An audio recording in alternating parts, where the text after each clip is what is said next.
Buenos días a todos. Soy Francisco Ronda, secretario general de FECAP.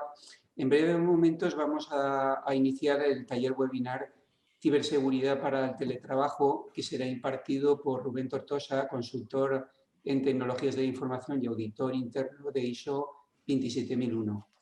Este taller se enmarca dentro del plan de fomento del teletrabajo en la industria de la altopalancia, que ha sido impulsado y organizado por FECAP y que ha sido subvencionado por la Consellería de Economía Sostenible, Sectores Productivos, Comercio y Trabajo.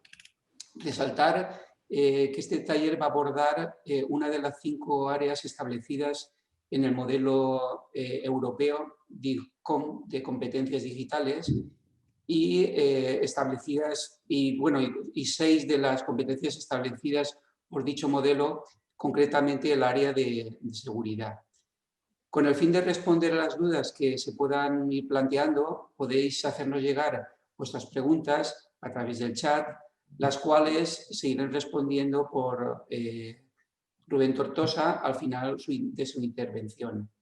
Y nada, sin más preámbulos, Rubén, cuando quieras, puedes empezar. Muy bien. Bueno, vamos a hacer la presentación y para ello lo primero que quería deciros es gracias a don Francisco Ronda por su invitación a esta ponencia y en la cual lo que vamos a hablar es sobre la ciberseguridad o la seguridad en general en el entorno empresarial. Por tanto, vamos a grabar esta ponencia para todos aquellos asistentes y socios de la federación o inscritos en la federación que les pueda interesar, lo podrían ver en diferido en cualquier momento con los vídeos bajo demanda. Bien, como os comentaba, los talleres de ciberseguridad en el trabajo es una propuesta a través de FECAP, pero de la Generalitat Valenciana, en los cuales, como ha presentado Paco, se trata de dar a conocer conceptos, en este caso y en el día de hoy, desde básicos hasta la detección de cuáles son los huecos o los fallos en seguridad que las empresas tenemos, y a partir de ahí, pues ir cogiendo conciencia, que es un poco el mensaje troncal de esta reunión o de este webinar. Aquí en la presentación ya tenéis un poco los índices de los cuales, y ojalá tengamos tiempo de tocarlos absolutamente todos, porque creo que pueden ser muy interesantes para todos nosotros. Bien, para empezar, deberíamos de irnos a establecer unos criterios y unas bases en la cual pueda crecer esta reunión. Pero para ello, deberíamos de tener claro absolutamente todos de qué estamos hablando y cuál es el entorno en el cual nos vamos a mover a partir de ahora. La Real Academia Española nos define la pandemia como una enfermedad epidémica en la cual se extiende a nivel mundial y afecta a los recursos humanos o afecta a la población, a las personas, por tanto a los recursos humanos y por tanto a las empresas.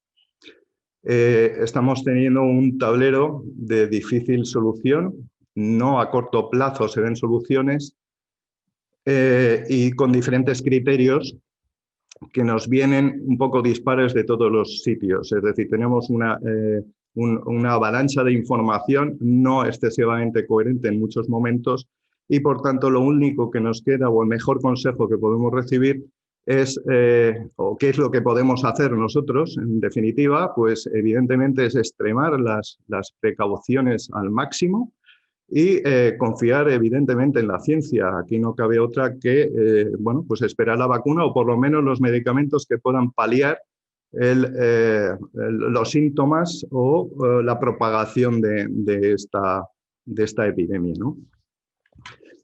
En concepto del teletrabajo y buscando similitudes de qué es lo que nos está pasando, también tenemos que definir un concepto también de la Real Academia Española, en la cual teletrabajo es aquel teletrabajo que se realiza desde un lugar fuera de la empresa, utilizando las redes de telecomunicación para cualquiera de las tareas o labores que tienen encargadas dichos trabajadores.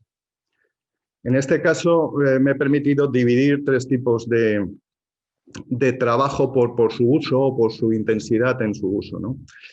Siendo de uso temporal, y no nuevo. Esto se viene practicando desde hace bastantes tiempos.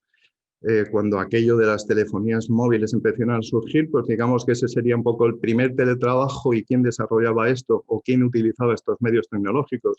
Pues aquellos agentes comerciales, dice, bueno, pues toda la persona itinerante que tenía que ir visitando delegaciones, incluso los propios gerentes que tenían que ir visitando sus delegaciones fuera de su zona o de su central, ¿no? Bueno, pues a partir de ahí tuvieron que utilizar esas tecnologías y podríamos decir que esto es un concepto temporal, entre otras cosas, porque no era todos los días de la semana, es decir, solamente cuando estaban de visita, de prospecciones o cualquier tarea, era cuando se utilizaban. Esto va cambiando ahora mismo porque va siendo ya de uso intenso para el personal de televentas, administración, ingenierías y más de más.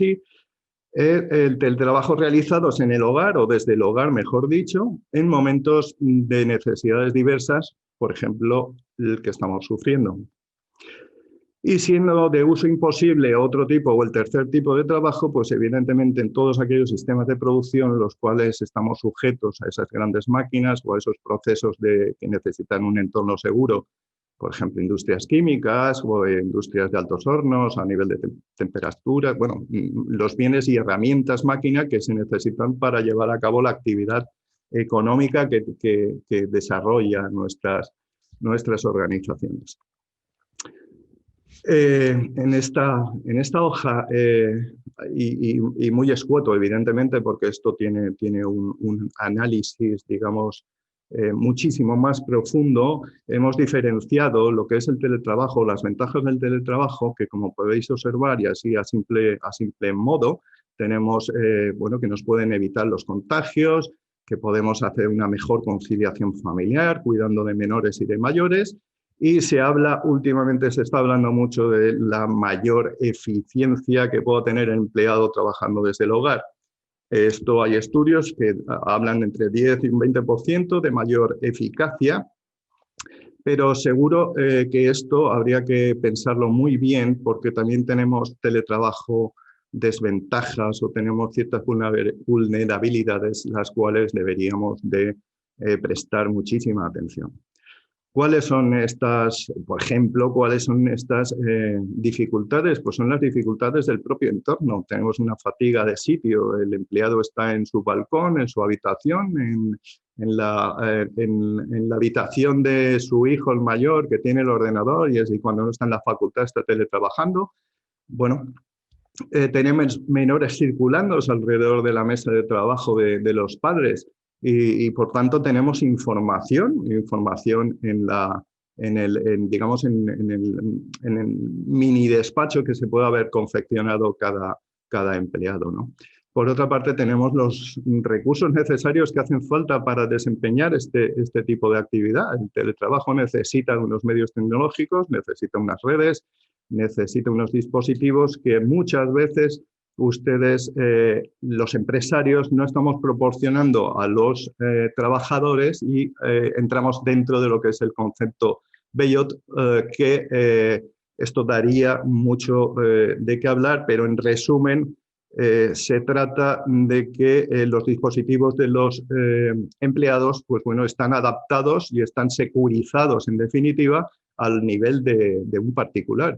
Y por tanto, si este dispositivo lo queremos aprovechar para lo que es el uso del trabajo en la empresa, pues resulta que estamos asumiendo una cantidad de vulnerabilidades que nos puede salir caro.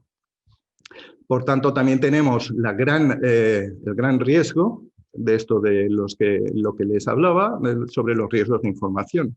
Y al igual que en la pandemia, ¿qué podemos hacer? Nos preguntamos qué podemos hacer frente a este escenario, ¿no? que nos toca desempeñar. Pues bueno, tenemos que extremar la protección en información para la información a través, pues evidentemente, de la implantación de tecnologías para la seguridad.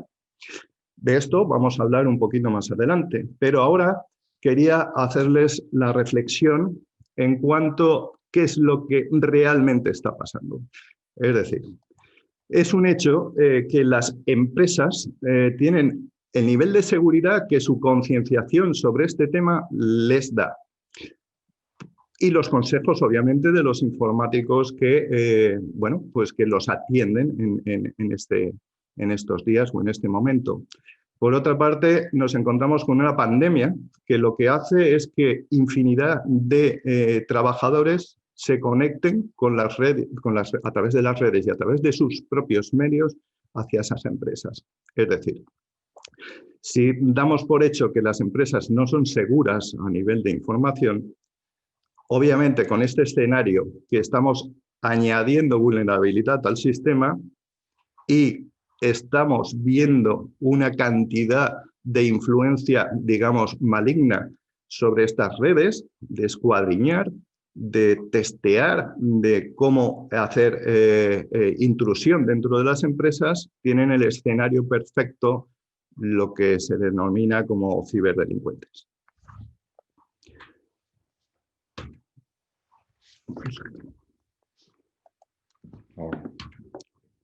Bien, por tanto, concienciación para mí es una de las palabras claves en las cuales ustedes creo que deberíamos, o todos nosotros deberíamos de reflexionar cada día más.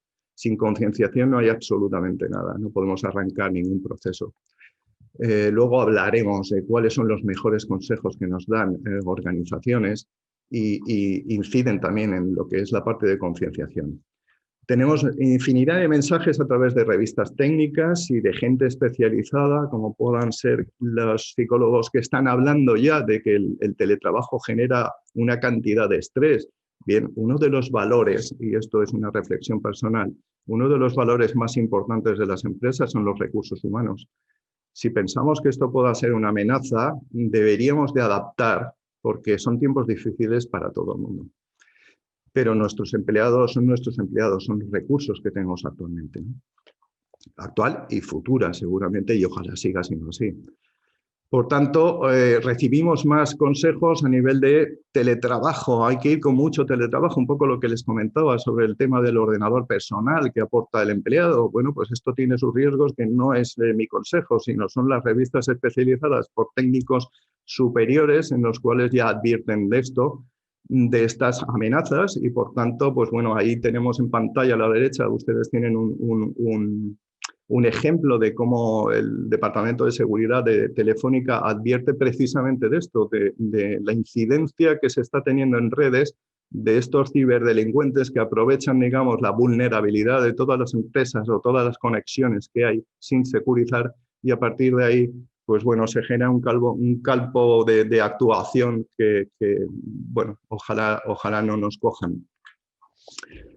Por tanto, ¿cuál es la fusión de estos dos conceptos que les he aportado? La salud y los activos están amenazados. Esto es duro de asumir.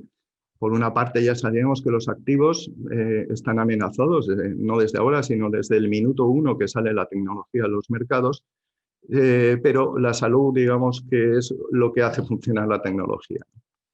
Por tanto, para aquellos que no conozcan ISO, es la Organización Nacional, o la Organización, perdón, Internacional sobre la Normalización, que nos pueden dar las pautas, de hecho así lo hacen, de cómo podemos bueno, optimizar nuestro tiempo, ir al grano de la cuestión en determinadas tareas.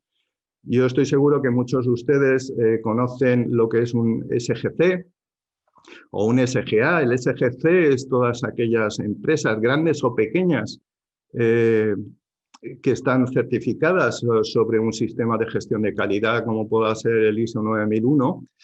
Y si esto es así, ustedes sabrán lo que cuesta planificar y lo que cuesta concienciar a la organización, ya sea en estos entornos de calidad, bien sean como el SGA en un poquito más de moda, que es la ISO 14001, en la cual nos habla sobre el medio ambiente, y tan de moda en estos días, puesto que todo el mundo quiere ser eco-friendly, todo el mundo quiere ser eco-responsable o medioambiental responsable, ¿no?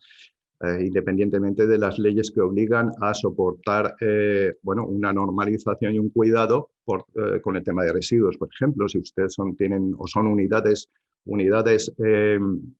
digamos, productivas y tienen residuos, por ejemplo, son un cocedero de mariscos, un simple cocedero de mariscos, pues bueno, sus aguas residuales tienen que pasar a través de unas leyes de administración local y autonómica para su vertido de aguas, ¿no? Entre otros. Pero bueno, llegamos a lo que a nosotros nos compete, llegamos a al concepto del el SGSI, que es el Sistema de Gestión de Seguridad de la Información. Esto viene a través de la norma ISO 27001. Podríamos pensar de que, bueno, esto solamente lo hacen las empresas grandes, pues estamos ya en el primer error. La adaptación de estas normas es una serie de consejos que lo único que nos proporciona, y no es poco, es el orden y el método en el cual ustedes tienen que concienciar, implantar y securizar su empresa en el caso del SGSI. Por tanto, las empresas las define la propia ISO como un conjunto de contenedores llamados ámbitos, en los cuales allí viven los activos de información y que están sometidos a riesgos internos con sus vulnerabilidades, obviamente, y peligros externos llamados amenazas, que intentan dañar los activos de información y dañar la continuidad.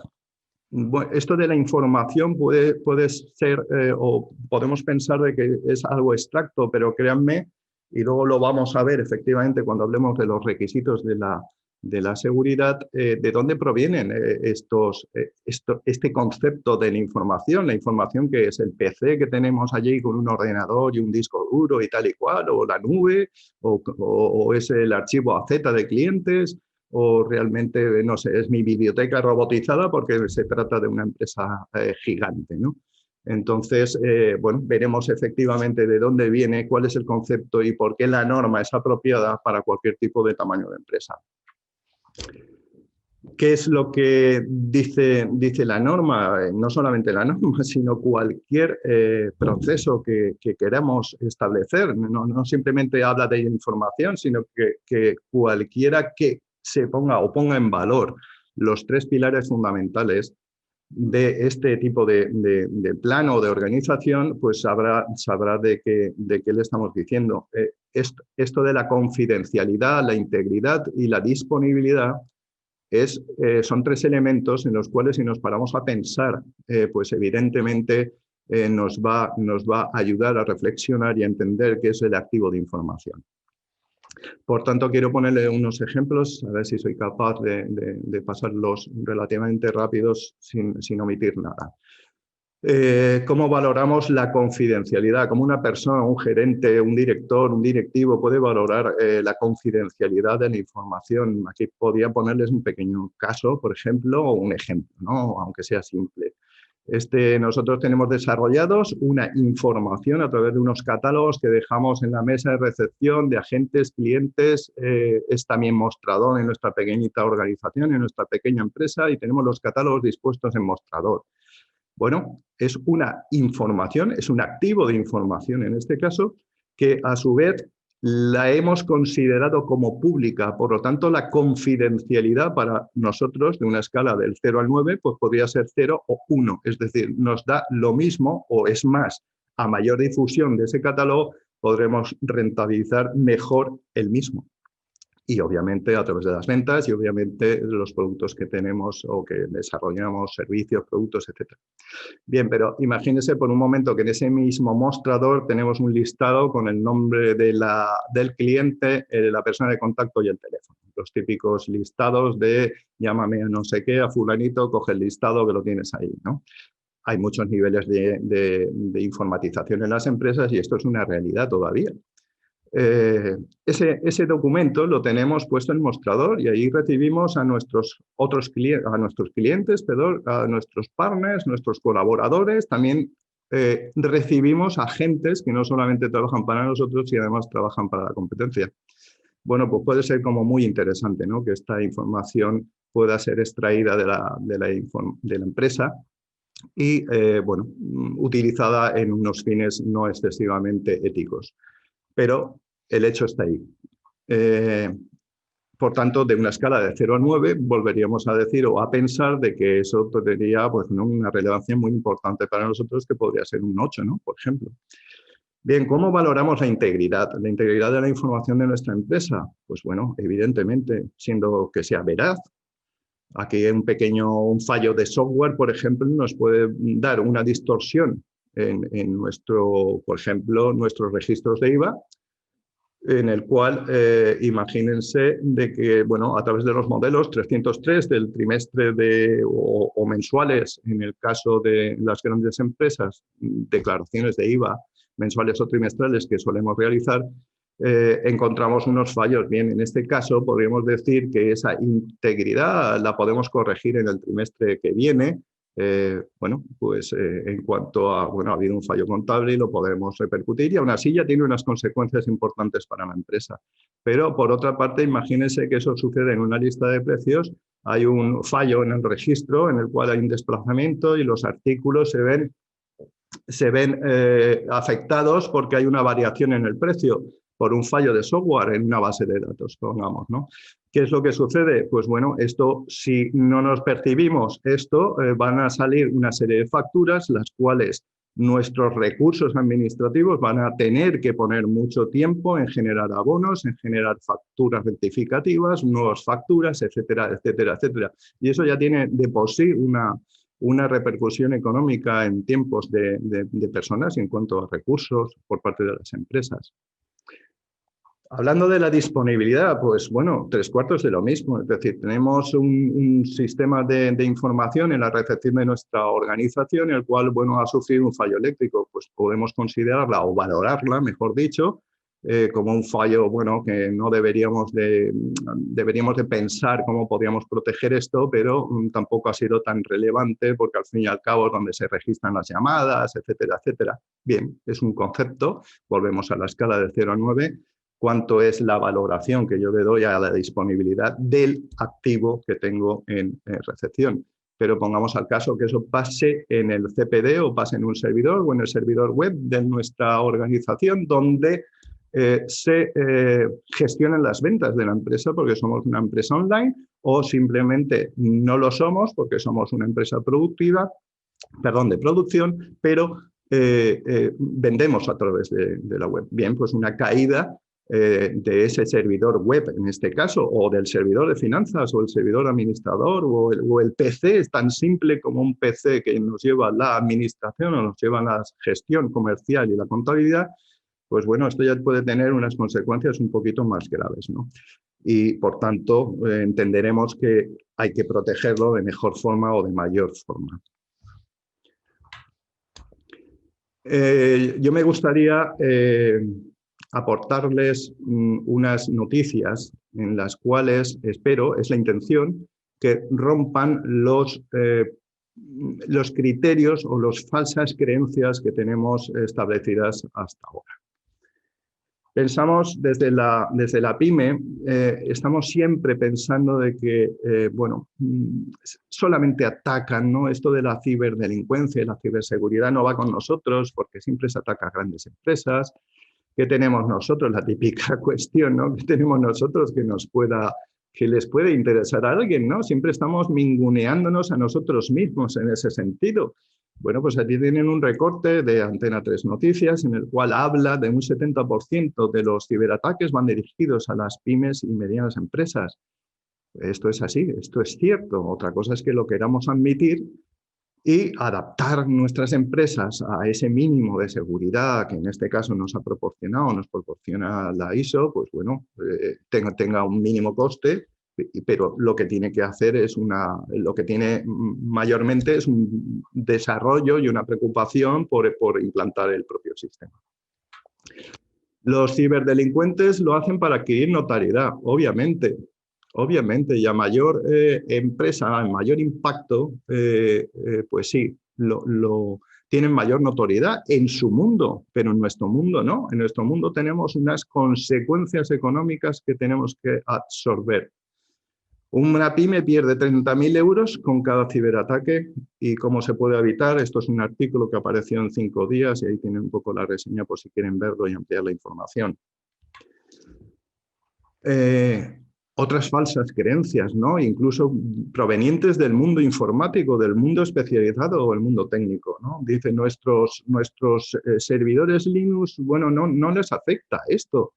Esto es una falsa creencia. Está, bueno, demostrado que los ataques de denegación de servicios, esto es un concepto técnico, pero para que se hagan una idea, ¿no? Para hablar para todo el mundo en general, un ataque de denegación de servicio es cómo tumbar un ordenador conectado a Internet. Así de fácil, para que no preste los servicios para los cuales está programado. Por ejemplo, esa página web o ese teletrabajo, ese servidor en el cual tiene que acceder los terminal server de los diferentes usuarios para acceder al programa de administración y seguir facturando o seguir contabilizando o seguir haciendo la gestión de ventas, ¿no? Por lo tanto, ahí tenemos ya otra falsa creencia que en este caso real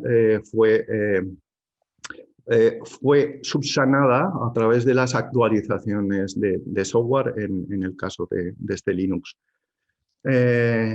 Más amenazas que tenemos, el ransomware, ahí tienen un recorte de prensa técnica en el cual habla de cómo el ransomware, que es un virus que te cifra absolutamente todo ordenador, más aparte, si no has securizado bien la parte de redes, todo lo que tengas conectado en la misma, digamos, rango de IPs. No quería entrar en términos excesivamente técnicos, pero para que me entiendan, digamos, toda su red, toda su plana de red, se ve cifrada. En este caso pagaron el primer rescate y nunca más se supo de los ciberdelincuentes que prometieron devolver la llave para descifrar la información de los servidores. Estamos hablando de un proveedor ISP, un proveedor de servicios de Internet en Corea del Sur.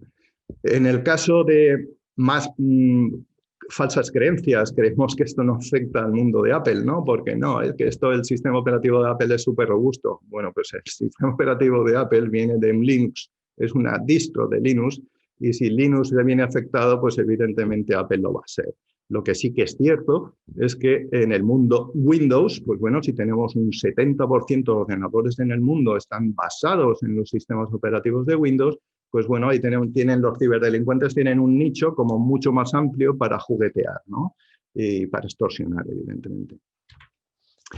Por tanto, el concepto ya ni siquiera es que quiero tu dinero a través de la extorsión que hemos visto de los ransomware, ¿no? Y de CryptoLocker, que seguramente igual los conocen ustedes mejor. Simplemente fíjense en lo que está pasando en el mundo, ¿no? Dice, no quiero tu dinero, quiero tus datos. Esto es un resumen que hago yo después de analizar esta noticia. Es decir, hackeos masivos de 267 millones de cuentas de Facebook.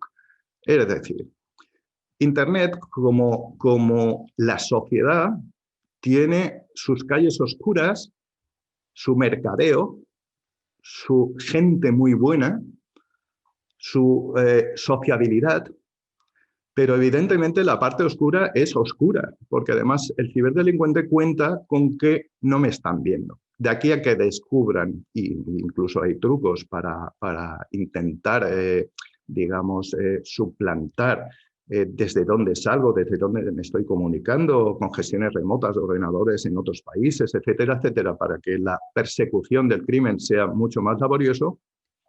Pues bueno, como decía, en estas redes se vende absolutamente todo. Ya no hace falta irse a la I2P o irse a la web profunda en este caso, ¿no? La Tor.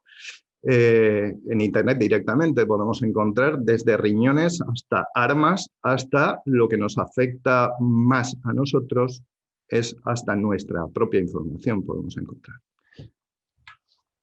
Por tanto, fíjense una noticia que tenemos a mediados, creo que fue en julio o en agosto, ¿no?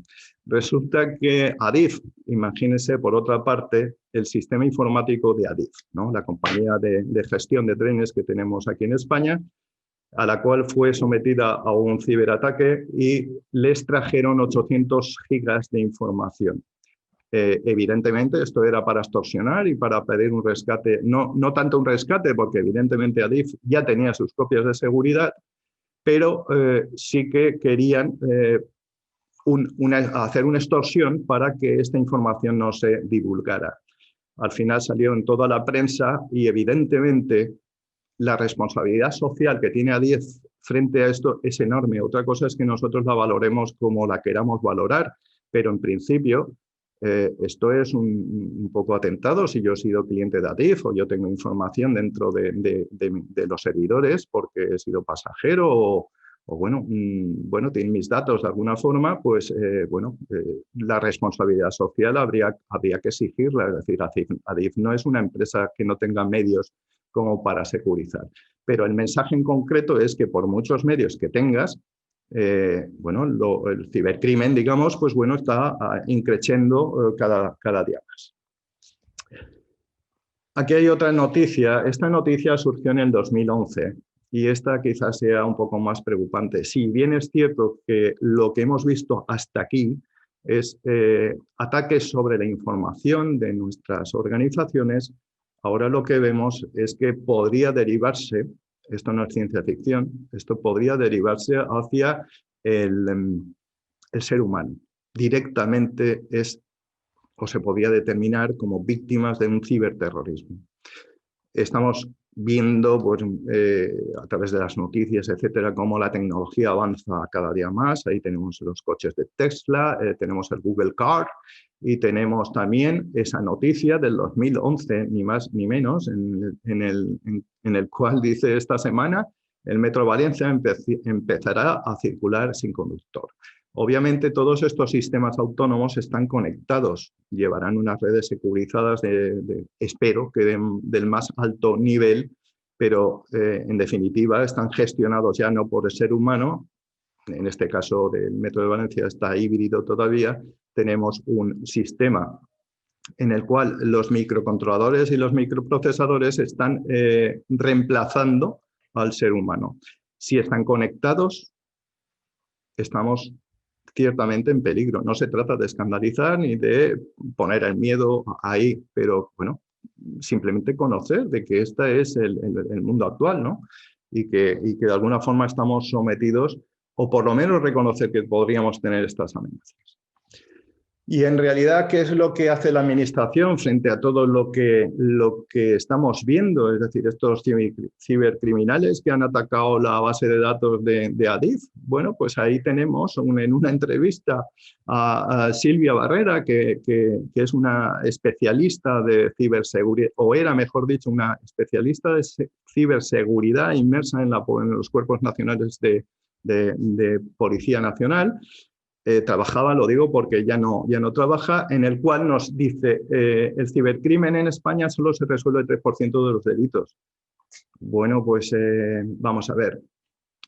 Con esta noticia lo primero que puedo pensar yo es que la vía judicial, si en el caso supuesto de que hayamos detectado un ataque a nuestra organización y nos han quitado la base de datos de clientes, por ejemplo, pues va a ser francamente complicado, entre otras cosas porque leyendo la línea de abajo podemos encontrar que solo el 10 y el 15% o al 15% de los ciberdelitos son denunciados. Por lo tanto, si sobre ese 10 o ese 15% solamente se resuelve un 3%, pues evidentemente en realidad es que estamos bastante solos. Es decir, no creo que vayamos a cubrir nuestras pérdidas a través de las demandas o las querellas que podamos emprender frente a los ciberdelincuentes en el caso supuesto de que los hayan cogido, los hayan atrapado.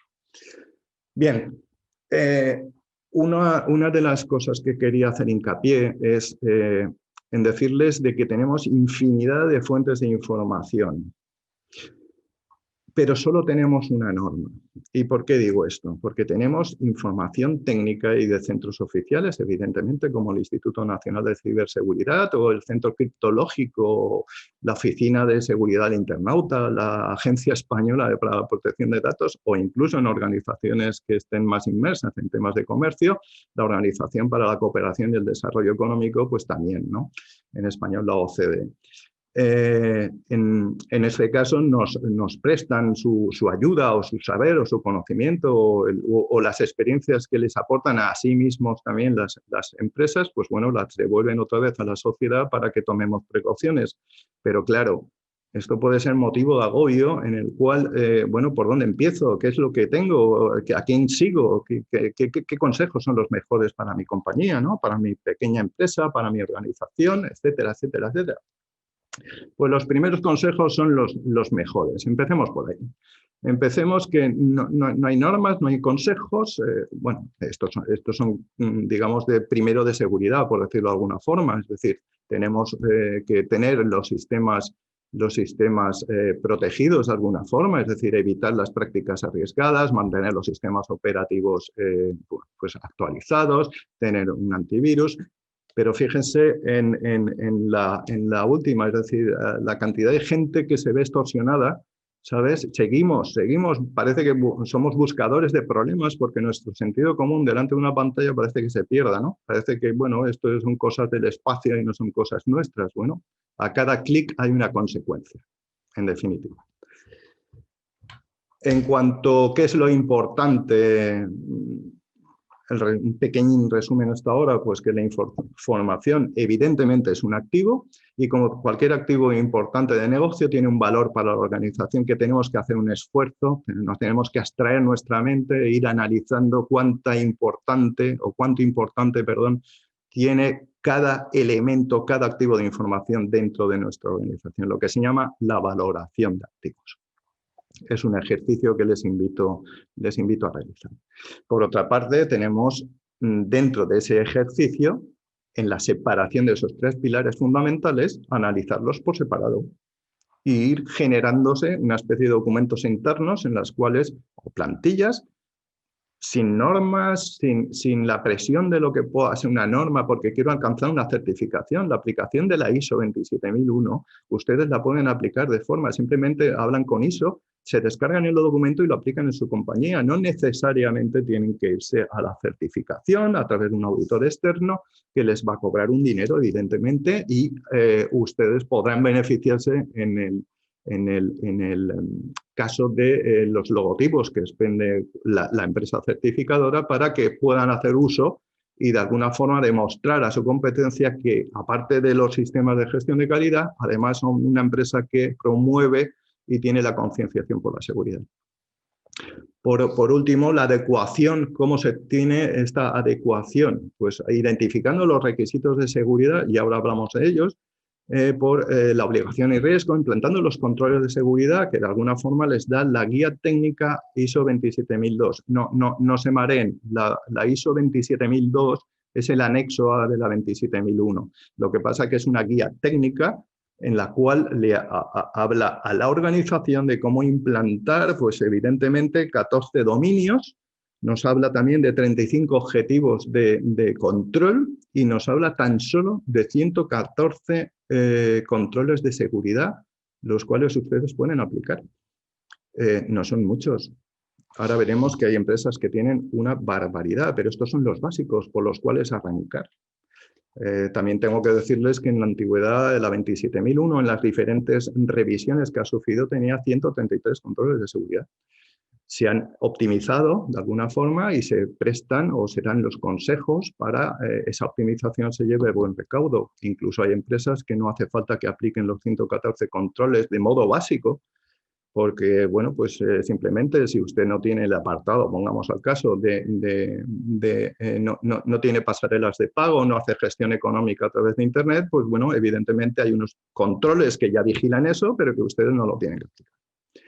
En su apartado 02, la 27002, nos habla de los requisitos de seguridad que vamos a verlos ahora a continuación.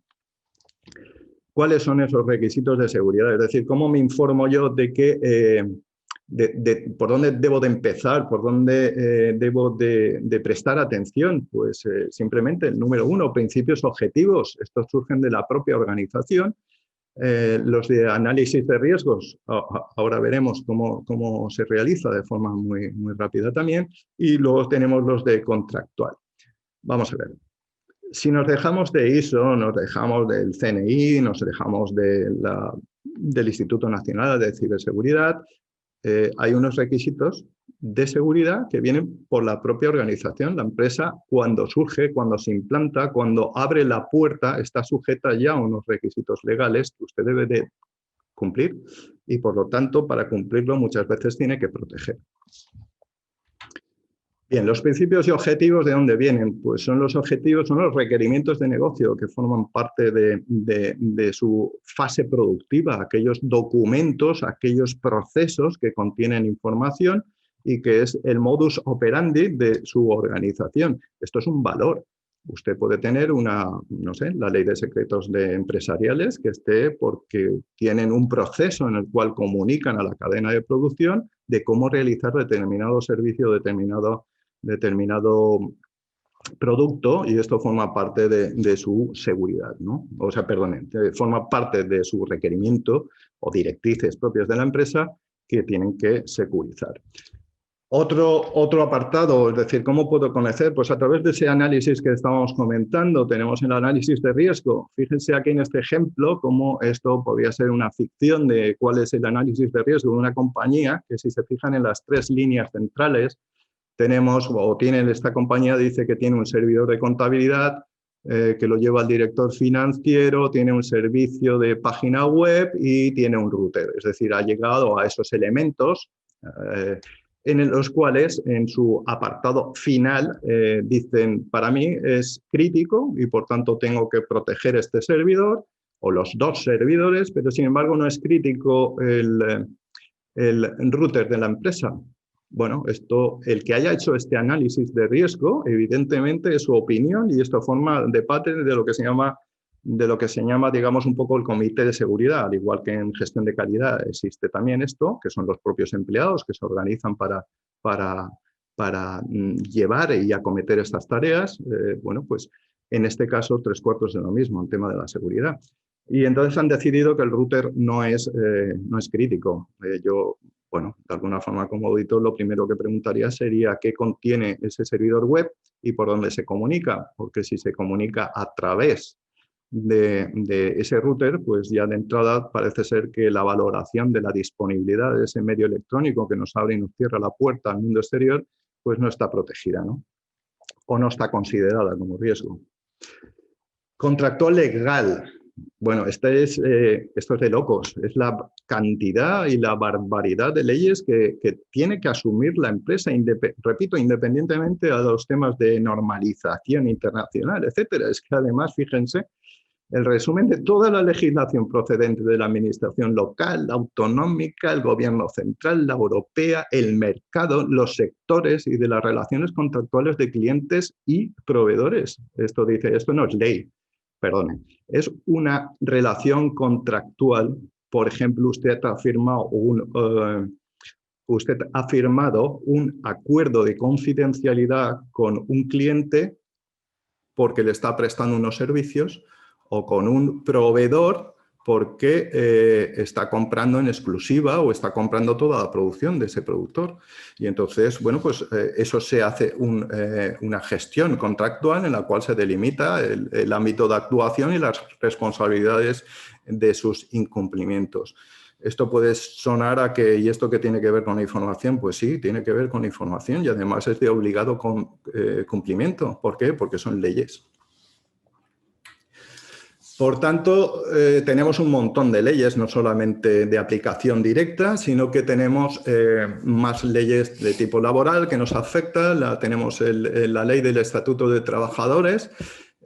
Aquí sí en la normativa habla de efectivamente hacer un contrato anexo al contrato laboral con ciertos empleados en los cuales se les va a exigir, porque ellos tienen bajo su dominio información crítica en la empresa, se les va a obligar o se va a hacer una extensión de ese contrato.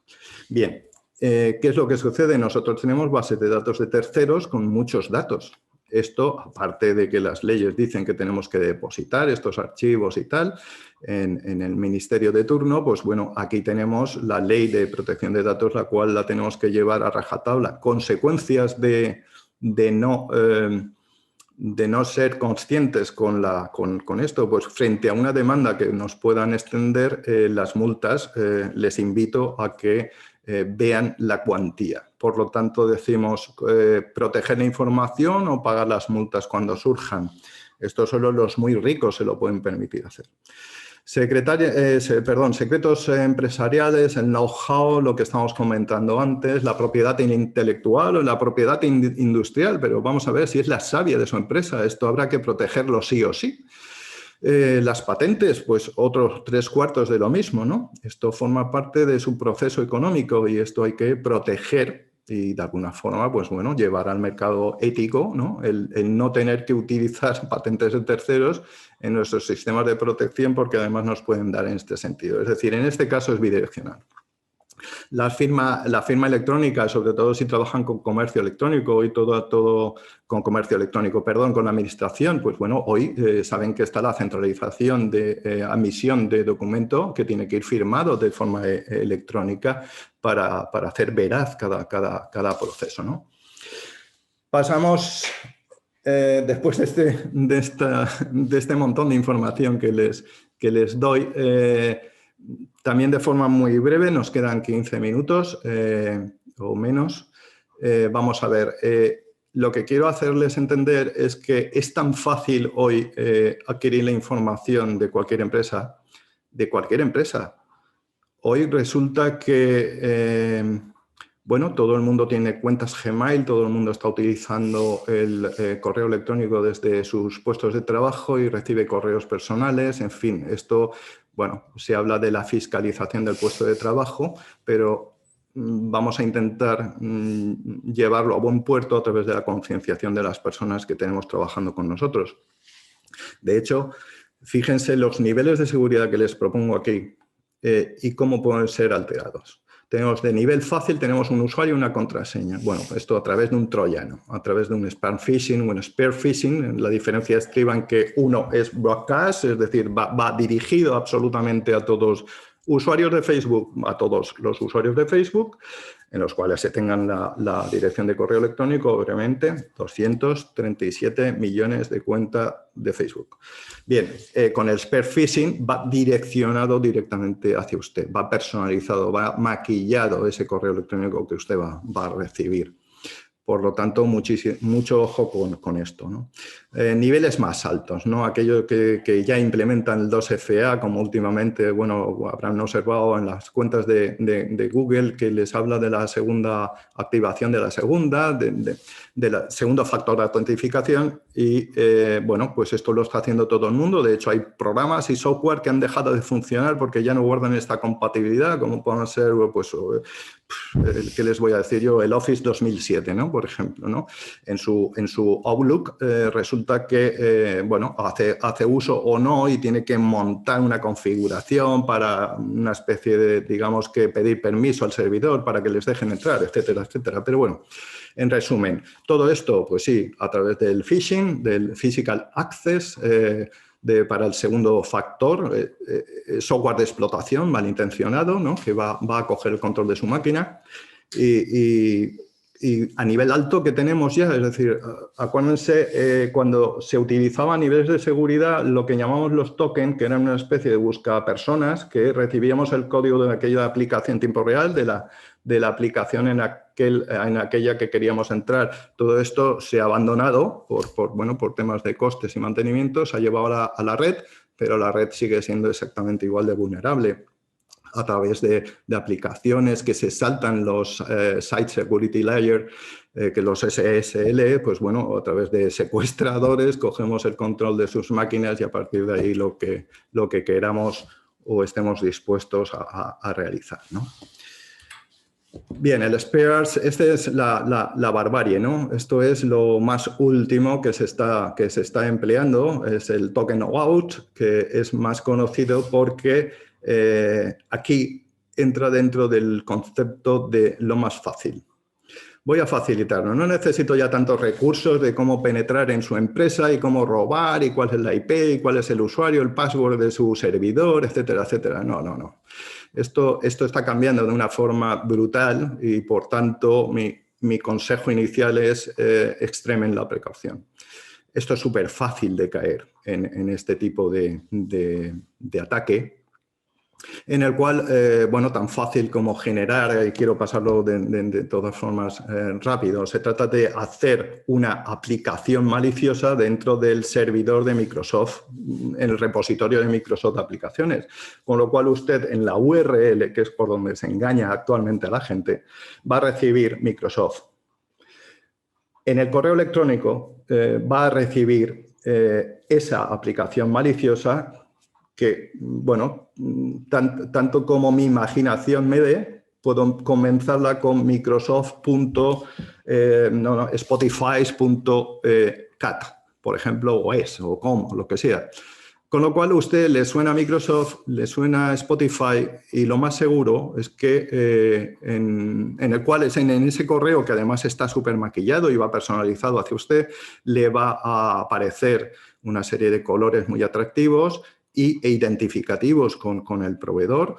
Y de alguna forma, ¿quién no tiene una cuenta de Spotify? Pues bueno, muchísima gente, ¿no? Pero en ese correo le vamos a decir que va a tener 30 días del premium de tal gratuito. Gratuito es la palabra clave, en la cual allí en ese mismo mensaje usted van a adquirir bueno, los permisos que son necesarios para usted descargarse esa pequeña app, que va a ser falsa y que usted va a hacer clic y que les va a depositar todos los permisos. Es decir, cuando usted provee a el maligno con información de usuario, contraseña embebida toda con la serie de permisos que es habitual pedirle al usuario. Quiero acceder a tus archivos multimedia, tu cámara, etcétera, etcétera, tu correo electrónico.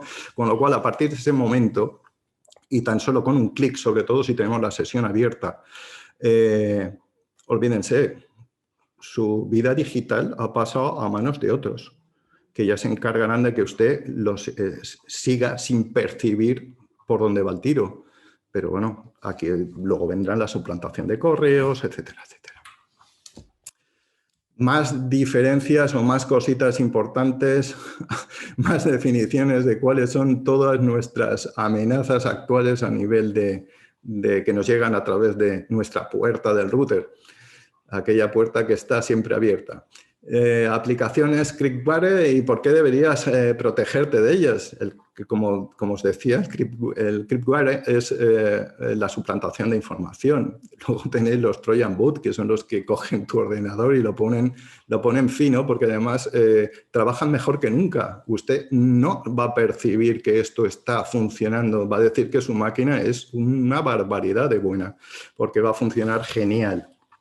Por otra parte, el que hemos comentado hace un segundo de cómo robar la identidad de las personas, el Steal of Token, este ataque va, fíjense hacia dónde va dirigido, porque viene a través del Identity Providers. ¿Qué significa esto?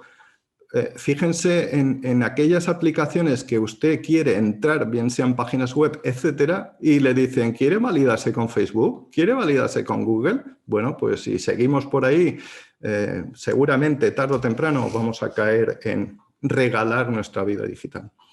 Incluso la última amenaza es alterar los códigos QR. Hay restaurantes y bares, saben ustedes, que han puesto las cartas de forma digital.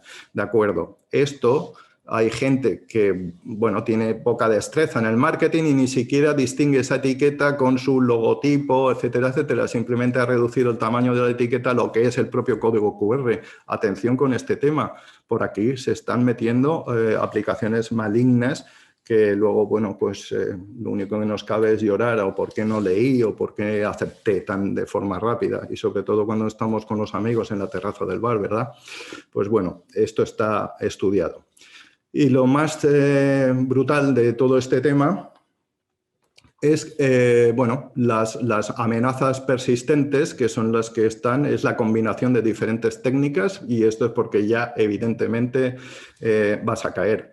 Este es el objetivo cuando los ciberdelincuentes entran en este tipo de uso de herramientas, es porque sí o sí van a por ti.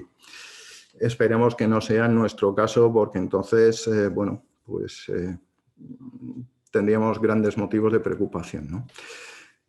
Bien, basarse, por lo tanto, y en resumen, basarse en una norma que ayude a fijar las bases para la gestión e implantación de un sistema SGSI capaz de supervisar y auditar de forma interna y continua la seguridad, será la mejor forma, la mejor opción que tenemos para hacer frente a esas amenazas, que ya son amenazas crecientes, siendo el camino de las mejores prácticas a considerar.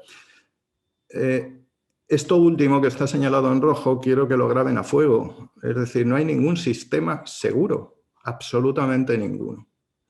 Pero si podemos ponernos capas poco a poco, esa labor, esa constancia, esa concienciación de que tenemos que trabajar día a día por la seguridad, pues evidentemente estaremos más protegidos que si simplemente salimos con camisa de mangas, ¿no? Más opiniones. Fíjense aquí lo que describe el director general del Instituto Nacional de Ciberseguridad. La amenaza de recibir un ciberataque en nuestra empresa es el mismo, ya sea una firma grande o pequeña.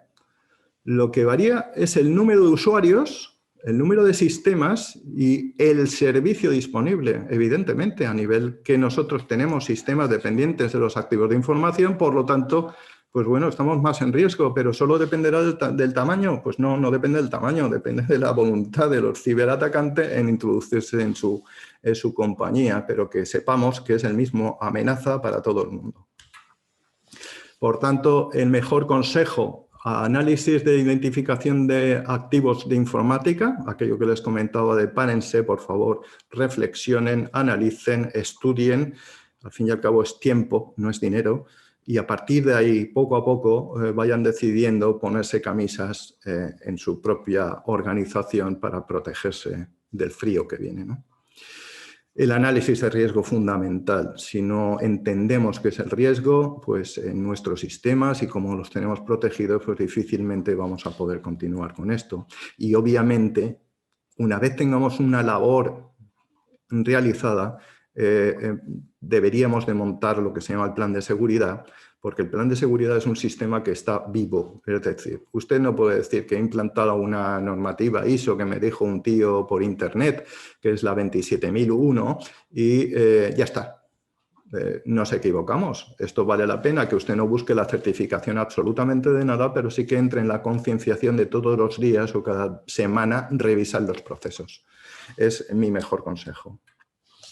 Por tanto, me remito como resumen para mí de fuerza de todo lo que hemos comentado. Si conoces esta leyenda que fue publicada hace un poquito de tiempo, así como 500 años antes de Cristo, dice: si conoces al enemigo y te conoces a ti mismo, no debes temer el resultado de 100 batallas.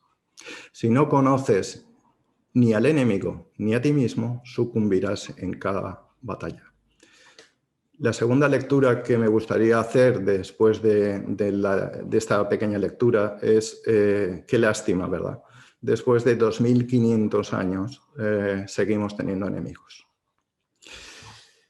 Por tanto, damos por concluida esta ponencia y lo que quisiera es trasladarles que si tienen algún comentario, alguna pregunta a través del chat, don Francisco Ronda, pues bueno, nos puede hacer lectura de ellas.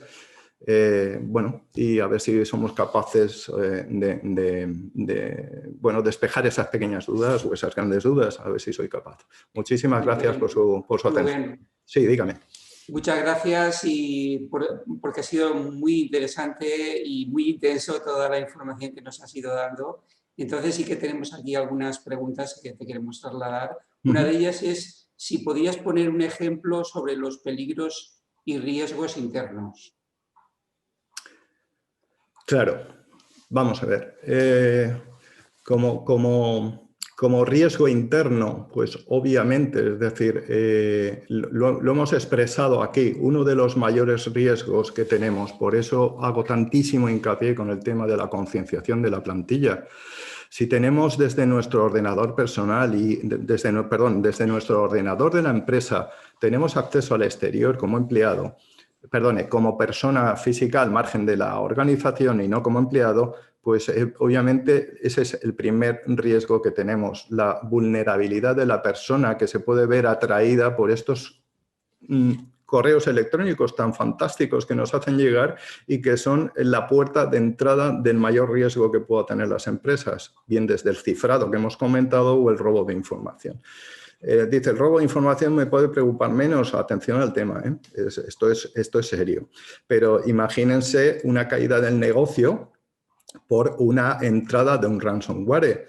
Yo no me gustaría ponerme en el papel, aunque los he tenido que tratar de cerca, y bueno, pues aquel que tenga una contingencia de seguridad establecida, como son las copias de seguridad, podrá tirar adelante, pero la disponibilidad, el factor aquel que comentamos de confidencialidad, integridad y disponibilidad, se va a ver afectada en su disponibilidad, porque usted igual en una semana no levanta cabeza como la mejor de los tiempos. ¿Por qué? Porque los técnicos necesitan un tiempo para volver a montar, volver a instalar el software, volver a actualizar, volver a cargar los programas de recuperación y restablecer la información. Por tanto, yo creo que es el mayor punto, la mayor vulnerabilidad y riesgo que tenemos hoy. Importante la concienciación.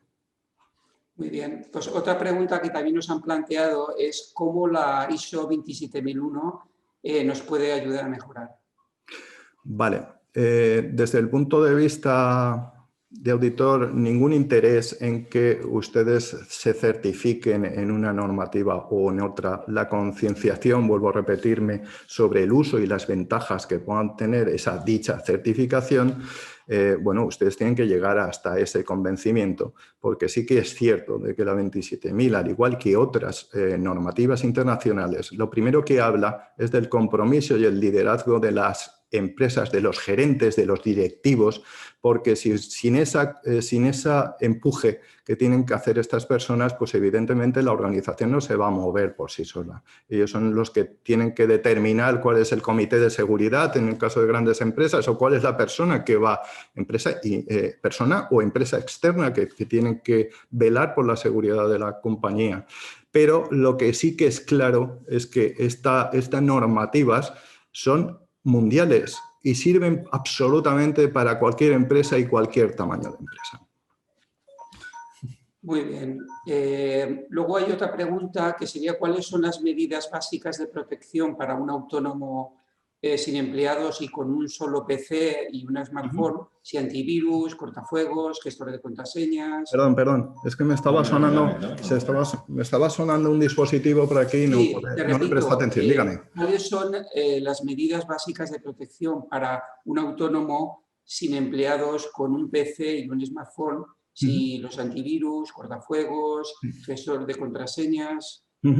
Bien, como les he comentado anteriormente, esto lo hemos pasado, quizás por la cantidad de información que estaba deseoso de transmitirles, igual ha pasado excesivamente rápida, pero hemos hablado de unos consejos básicos que hemos apostillado como primero de seguridad. Esos son los primeros consejos que igual no estamos tan distantes en este momento, en los cuales, bueno, pues tenemos que controlar la seguridad. No haría falta llegar a un cifrado de la información que circula a través de mi ordenador, pero a veces se utiliza de forma autónoma.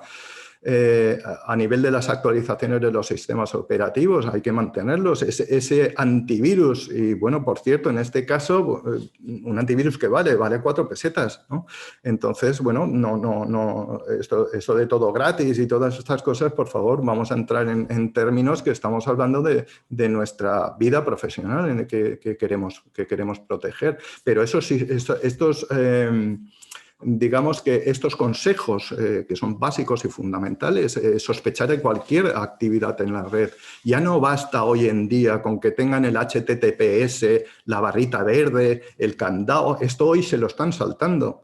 ¿Por qué? Porque el contenido es donde está el engaño.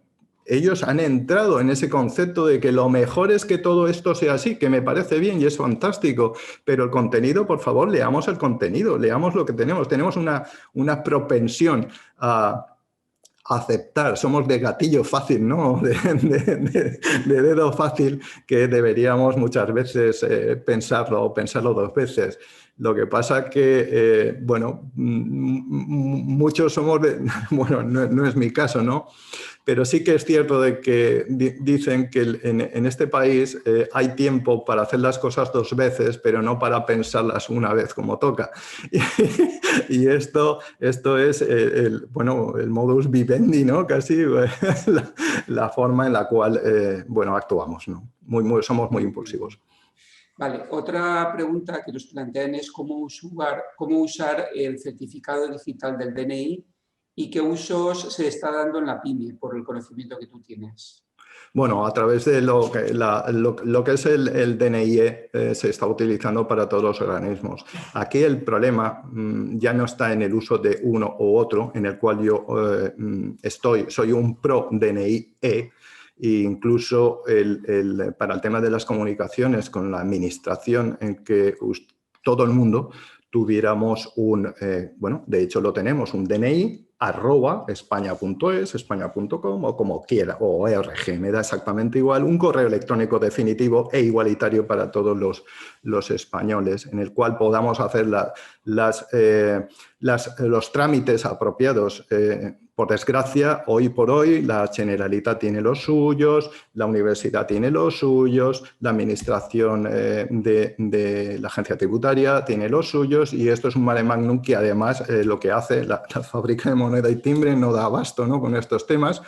Y cuando vas a renovarte el carnet de identidad o lo que sea, pues llevas tu certificado. Bueno, pues por parte de la administración yo aquí pediría, ¿no?, alzaría la voz diciendo pónganse ustedes de acuerdo y facilítenle la vida a los usuarios, a los ciudadanos, ¿no?, que es relativamente sencillo.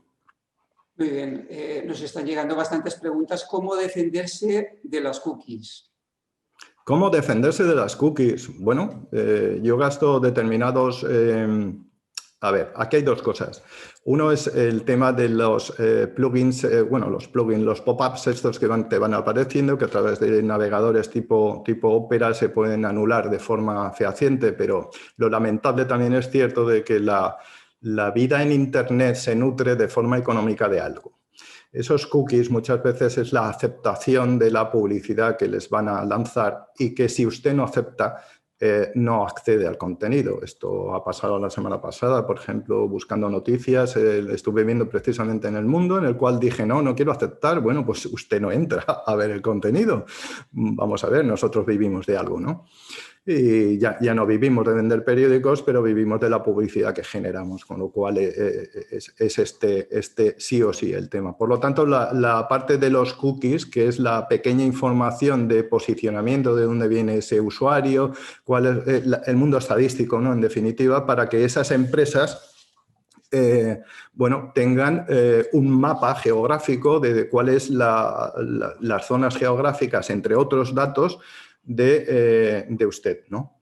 Es decir, no estamos vendiendo nuestros datos, estamos vendiendo nuestros mínimos datos de posicionamiento, que hasta ahora, no nos pongamos tampoco en plan negativos, hasta ahora lo hacíamos con las prospecciones comerciales que llamaban al timbre de nuestras empresas, ¿no?, o de nuestra puerta de casa, ¿no? El comercial o el vendedor en cuestión, porque se trata de esto, bueno, ya hacía su reporte, ¿no?, y decía, bueno, pues Rubén no ha querido aceptarme, ¿no?, y vive en, no sé, en el 4600 Valencia, ¿no? Pues bueno, esto es así. Es difícil de anular, pero tampoco estamos vendiendo tanta información. Es decir, estamos haciendo un pequeño intercambio de información para obtener lo que andamos buscando. Muy bien, otra pregunta que nos plantean es, ¿usar Drive o Dropbox sustituye las backups en el disco externo propio? Vamos a ver, esto es como la credibilidad de los bancos. ¿Qué banco es mejor? Dropbox, que es una empresa privada, o OneDrive, o Google, o Microsoft, que tienen sus propios repositorios o sus propios discos.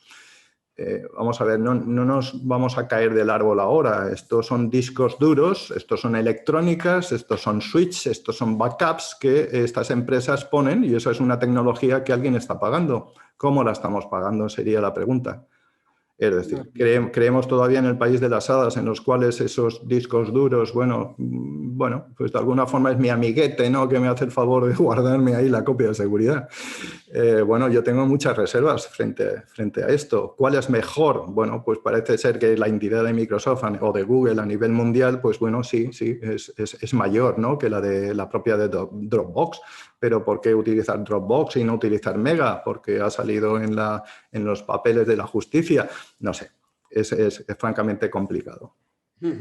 Vale, y por último, trabajar en la nube ayuda con la seguridad informática y a cumplir la normativa. Vamos a ver.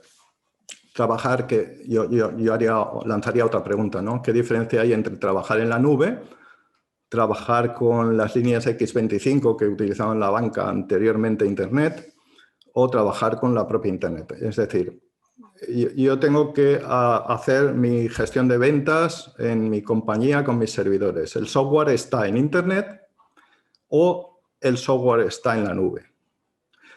La seguridad, exactamente la misma. Es decir, ¿podemos sentirnos más protegidos por estar en la nube? Ya habéis visto con los ataques token cómo podemos acceder a esa información que está en la nube. Por lo tanto, es decir, por ejemplo, en el Office 365, ¿no? El Office 365 hay una versión en la cual la trabajamos todo con la nube. Si tú eres víctima de un ataque OAuth, date por vendido. Es decir, yo tengo tus datos, tengo tu información, me da lo mismo que esté en el servidor de tu empresa. Si es que tú los servidores de tu empresa cada vez los gastas menos porque has trasladado esa gestión o ese Office, esa informática, digamos, departamental, por decirla o por definirla de esta forma, que no todo el mundo utiliza, pues bueno, la tenemos en la nube. Bien. Es que antes también, trabajando desde dentro de la empresa, la has tenido en la nube. Es decir, estamos utilizando los mismos canales de información y, por lo tanto, las mismas vulnerabilidades. Ya no tanto por el propio canal, la seguridad de ese canal, esa gente que habla de las VPNs, etcétera, etcétera, etcétera. Bueno, pero sí a través de que yo he conseguido tu usuario y tu contraseña y me da lo mismo donde tengas la información. Pues muy bien, muchas gracias, Rubén, por haber respondido a todas estas preguntas. Y nada, con estas respuestas pues terminamos el taller de la mañana. Esta tarde nos volveremos a ver, se volverá a repetir para todas aquellas empresas y autónomos que quieran conectarse a las 6 de la tarde. Y bueno, y recordar que el próximo miércoles tendremos una jornada muy interesante de retos y oportunidades del teletrabajo para las empresas de Alto Palancia, la cual pues bueno, estará Enric Montesa pues explicando un poco toda la información que se ha obtenido en la encuesta y en las entrevistas en relación al teletrabajo en el Alto Palancia. Estará también Martín Calvo de Soma Informática pues explicando un poco las soluciones del teletrabajo y aplicaciones de movilidad. Estará Juan Luis Marco, que nos hablará sobre conectividad, servicios y gestionados de la telefonía IP. Estará también Jorge Echeazarra de Infobit, con soluciones RP en la nube, con e-commerce integrado también adaptadas al teletrabajo. Y luego, hablándonos de todo el tema de prevención de riesgos y accidentes del trabajo, estará Javier Murcia. Y como buenas prácticas estarán pues Fernando Marco por la cooperativa de Viver, que nos hablará sobre la digitalización y el teletrabajo en una cooperativa agroalimentaria. Y estará también, por último, el director del grupo El Periódico Aquí, Pere Valenciano, que hablará sobre periodismo, información y teletrabajo en tiempos de la COVID.